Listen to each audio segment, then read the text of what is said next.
Welcome back to the Cymru Cactuars. My name is Paul, and I'm joined here with top 4 Winter Cup Wales 2023 finalist, Jenny Ridout. How are you, Jen?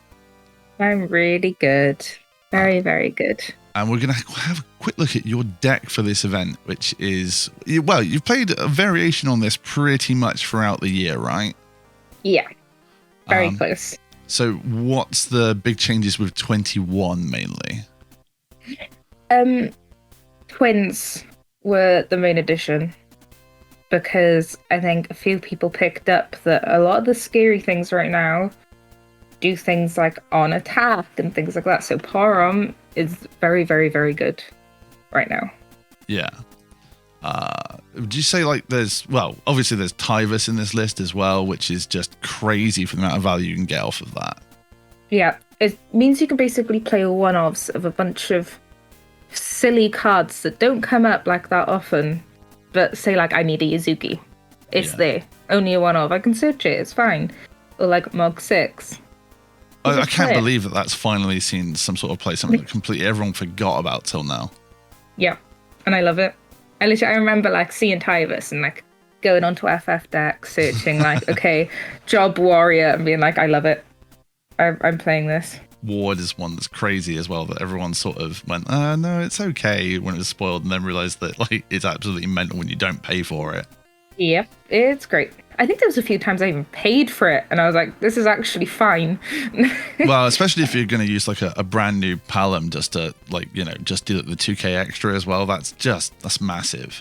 That happened so often, because one thing I realized with the stack is like dealing 8k was actually a bit of a struggle.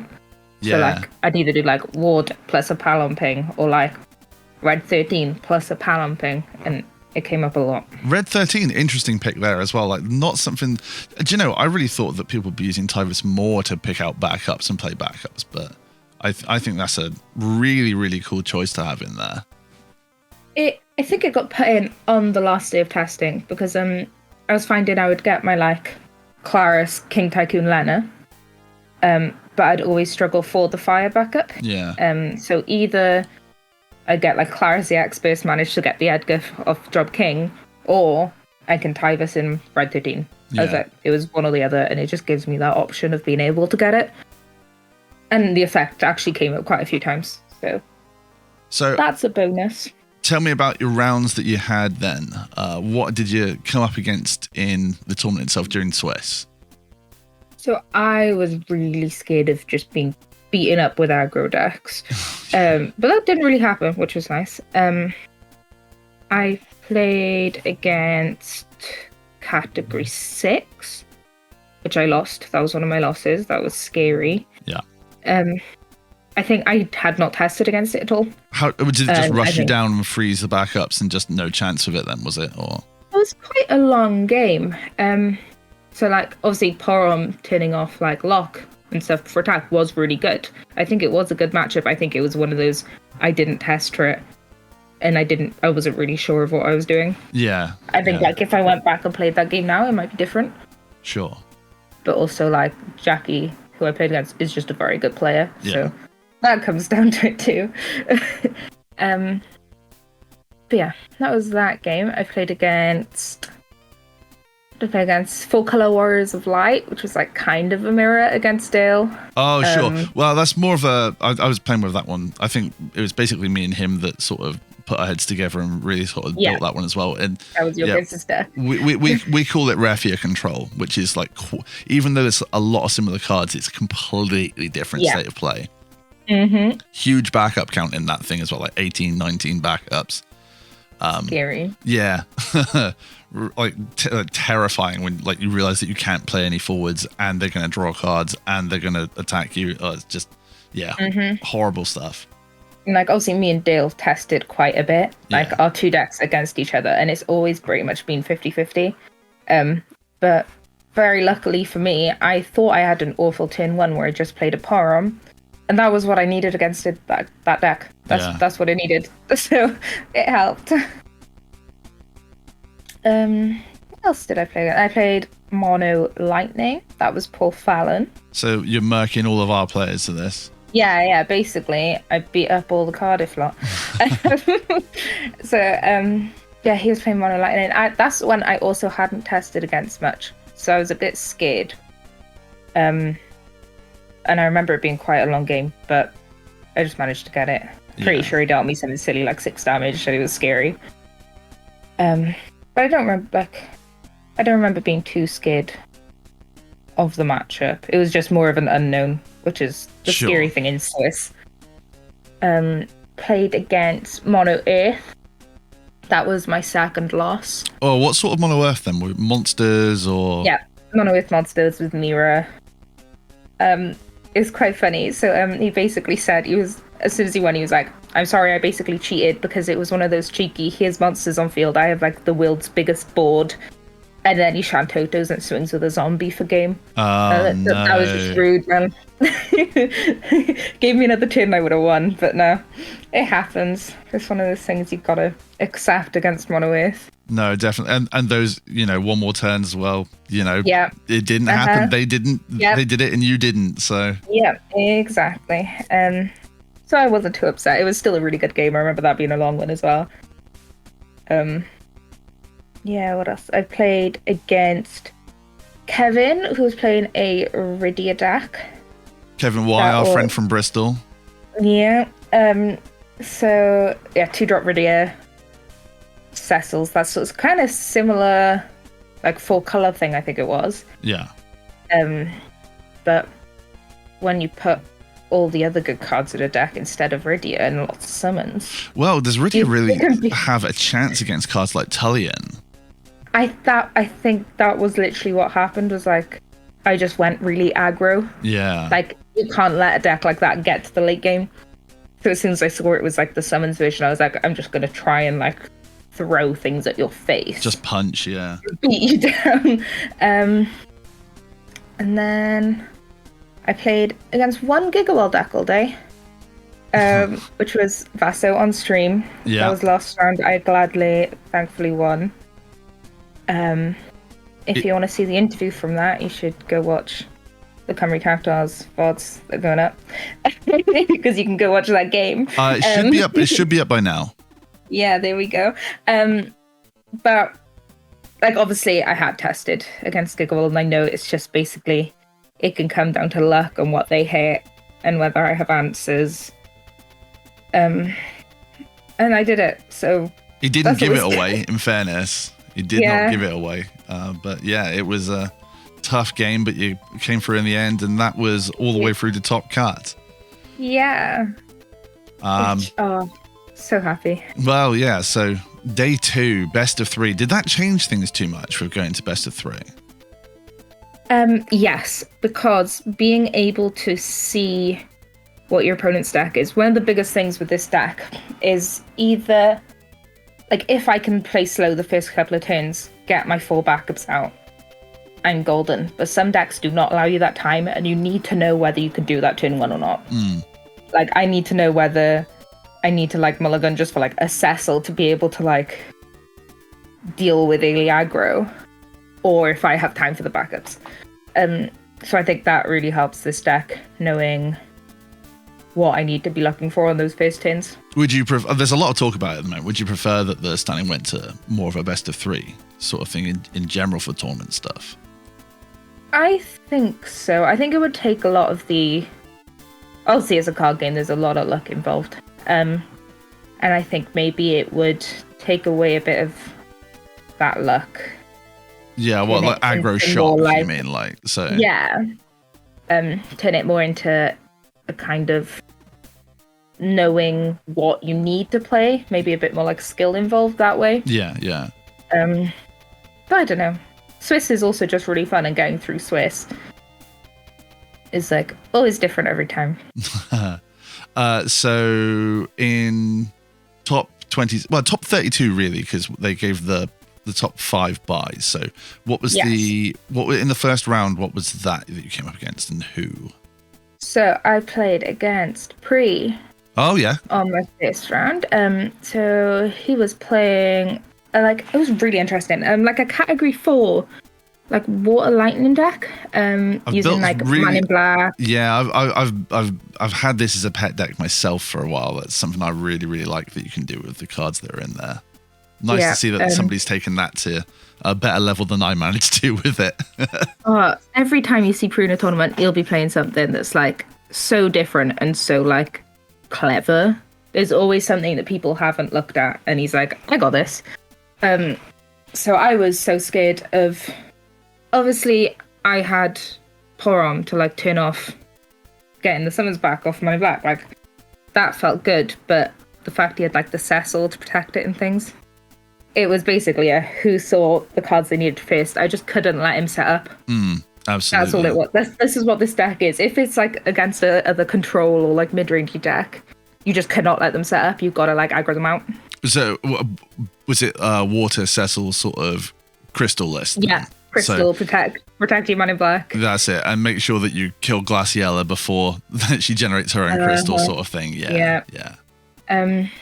Weirdly, I don't think he saw the Water Cecil, which probably helped me quite a bit. I don't remember him playing that once. Whoa. Was that so 2-0, 2-1? 2-1. Right. Yeah. I won the first one, he won the second one, and then I went to the third game. It was 3 very long games. We almost went to time. Oh, man. Yeah, tough, very tough. When I saw that I was against Pre, like my first games, I was like, okay, I'm out.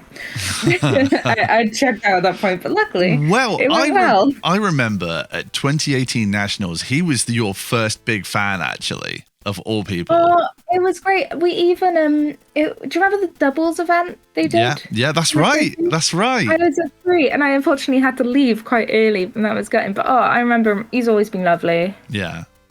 Which is why you had to murk him completely and leave him for dead. Yeah. Sorted. Top 16. Yes, that was John. Very mirrory game. Right, okay. Yeah, it was a 4-color. I remember there being something quite different about his deck. I cannot remember. It was a 4-color deck. I think it might have gone more like summon heavy with like Unes and stuff like that. Oh, sure. Yes, that was it, yeah. Sometimes the experts just win you the game. And this is where it started. Well, that is a legitimate strategy. It's something that I think is maybe only really come across to a lot of players recently, but like, you know, people say that, you know, an EX burst, that's, you know, fair or they're not fair, but like, it's part of the deck building process. So, you know, it's entirely like, I back in COVID when we were doing online stuff, I was like, we had a lot of leagues there, and I topped with like a Fire FF7 list that was playing 29 EXs at the time. And I fully believed in like, no, if you want to deal me damage, it's going to cost you. So, you know, the risk reward part is one of the things I really love about Final Fantasy. Yep. So. And I think the new 2CP Lana, that has put a completely different spin on EX Bursts as well. Oh, sure. So like the decision making of, should I be even taking this? Like, do I want to give them the advantage of drawing a card as well? Yeah. And things like that. That's been really interesting. I remember this being one of the games where that came up a lot. It was like actually, do you want to do that EX Burst? Because I'll be drawing a card and then you've got to be more scared of me. Putting a question mark on a Kusif is just horrendous. Yeah. It's just crazy. So yeah, that's been a really interesting thing this set. And the score was on that one? I cannot remember. But you won, so that's the main thing. Won. Yeah. So it brings us to top 8. Top 8. Our top 8 was Paul. Oh, sure. YYT. Yeah. So I had the pleasure of going against Paul in round 1. So I know he was playing Swole. How did your games go? Yeah. How did that go? Well, he opened on turn 1 Sarah FFL. He searched for Swole Wall and Multi-Wall. And he played it the next turn, froze my one backup, which was Tyro, which I had to overpay for, by flipping a Zeromus, which means that I was out of the game immediately. So, that was an absolutely fun time for me. Sounds great. Nah. Don't worry, I got him back for you then. I'll take it. Yeah, so those games, we had quite a few people watching at this point. Obviously, it's top 8. And the amount of EX bursts I took that game was dirty. I kept apologizing. I kept telling him to cut my deck. I was like, "Do you want to cut this deck or not?" Because he kept putting the good cards to the top for me. Which obviously is like, if I don't get EX space against Gigawall, like. So I was. You don't have chance. I was at the table at one point, and I did see you on 5 backups play for Soria, and and he said, "So how many effects?" And you went, "All of them." And he went, "Yeah, of course." So, which is great. I love to see this in here as well. I know it's been a long favorite card of yours with a long favorite character of yours. Apparently. But it's a card which everyone was telling you not to play. I know.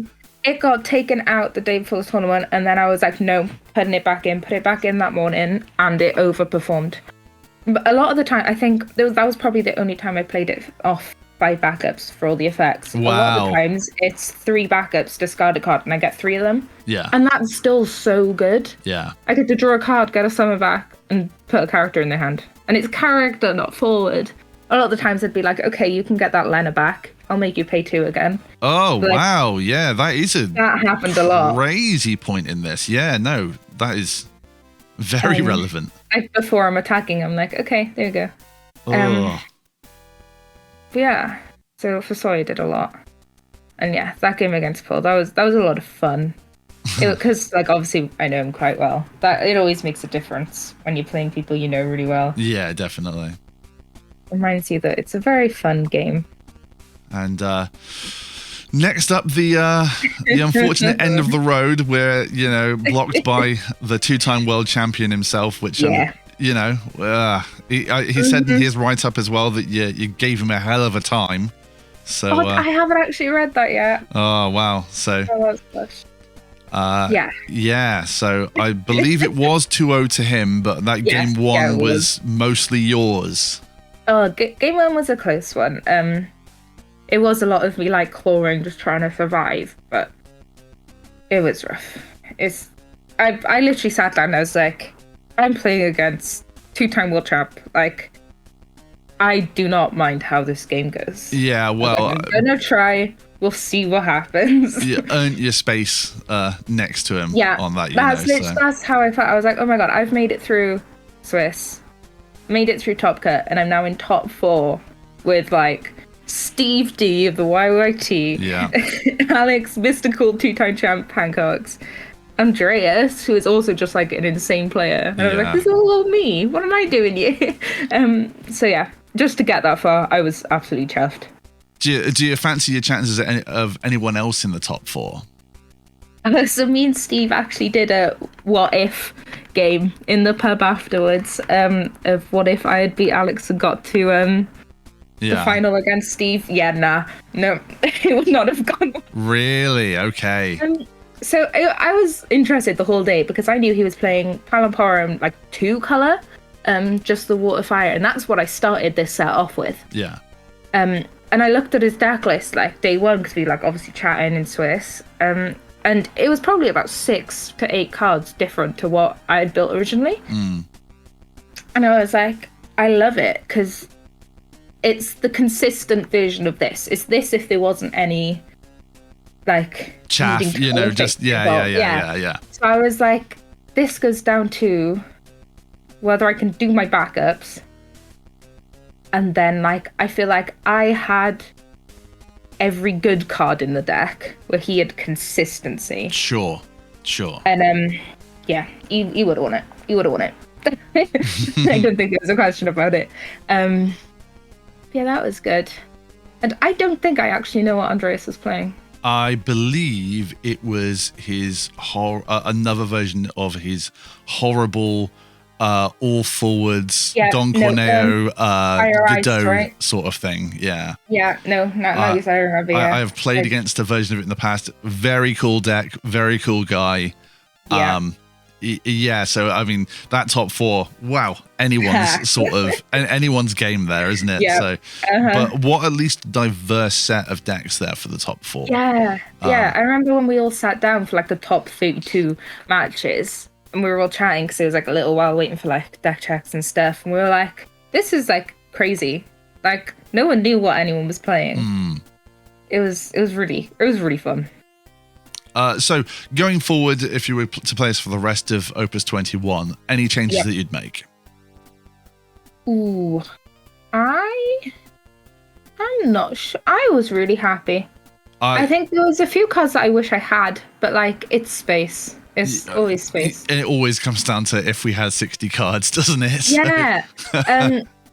I do think it would be, so currently it's 3 Kusith, 3 Amaterasu, 3 Leviathan. That's like the summon line. And I don't think there's any room for more. No, it's a real shame that there's not 2-3 Mist Dragon in there. But so that's what I think I would do. It would be take away 1 Kusith, take away 1 Amaterasu, and play 2 Mist Dragon. Yeah. Did you feel that would be quite handy for this then? Definitely, because I think some of the decks this struggles against is like the Chaos Arc and stuff like that. So if I had the ability to just remove them. That is funny, that, isn't it? So I'll take that as well, because in testing, with me playing Earth Lightning Chaos Arc, I had you. You did. So, good. But yeah, so like I had to rely on Zidane to like be getting rid of those. Whereas, it's like, if I absolutely legit though, especially like attack phase Edgar. Playing Zidane as a summon is crazy. It's one of those things that like, that's just an unfair play. Oh well, I think that pretty much covers everything for now. Yeah, well, good luck in the rest of it, and extremely well done, and huge congratulations on your performance at the Winter Cup here. So it was a very good weekend.